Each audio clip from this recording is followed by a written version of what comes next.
let's blow your mind with some so cool science time. How did gamete cells evolve? Well, that's a wicked cool question, and I got a wicked cool way of showing you that mushrooms are not just a pizza topping. Unless it's my pizza. In which case you can hold the mushrooms.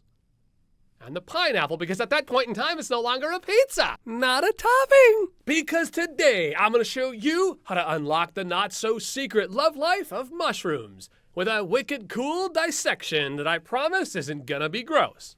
Like pineapple on a pizza. Sure, great as a juice. Still not a topping. So, start by getting yourself a store-bought mushroom. Yeah, store-bought one, because wild ones can be dangerous.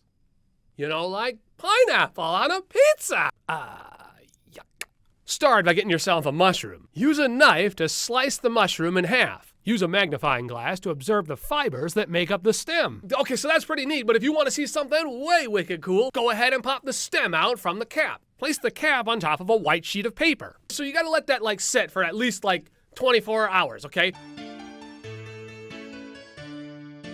And of course, 24 hours later, you can see a spore pattern on the sheet of paper. Now that's so wicked cool. See, you saw a mushroom right there. See, that's the spores right there on the mushroom. You see the mushroom give out those scales and give out the little spores and they put it on the paper and then you can have a little... Yeah, hi, I'd like to go ahead and return a pizza. So, why does the mushroom, leave a print on the paper anyways? Well, don't look at me. Take a closer look at this. The very first single-celled organisms reproduced by copying not only their genetic material, but the entire cell, then split into two duplicate cells carrying the same genetic material. However, these populations of clones would likely die out with a single threat from a viral infection or an environmental change. This could wipe out the entire species because all of the species have the same weak genetic code. About 1.2 billion years ago, a single-celled protist began to copy their DNA, split the DNA in half, and then swap the DNA chains with another protist of the same species, and thus ensuring genetic diversification. Some of these protists would enter another protist of the same species and steal the DNA from the other. The protists that would steal the DNA started evolving smaller, which made it easier to get inside the other protist and out without being destructed. To stop the DNA from being stolen, the other protist would evolve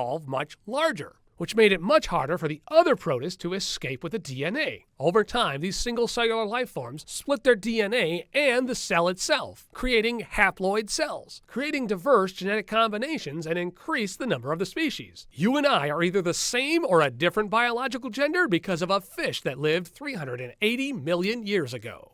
So now you know more about haploid cells.